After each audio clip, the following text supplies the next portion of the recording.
আরে উল্টো পাল্টা কেটে যায় কেন, একদম ভালো হয়নি।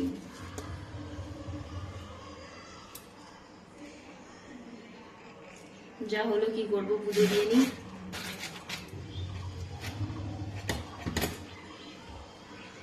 ঠাকুর ঘরে কাটলে পুরো একদম মানে কি বলতো পিঁপড়ে, মানে এই রসগুলো পড়ে নিচে দিয়ে পুরো পিঁপড়েতে মানে ভরে যায়।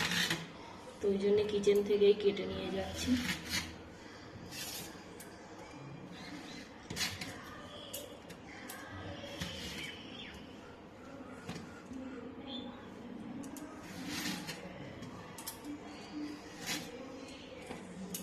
গরমের শান্তির একটা ফল ওয়াটারমেলন, আমার তো ভীষণ ভালো লাগে।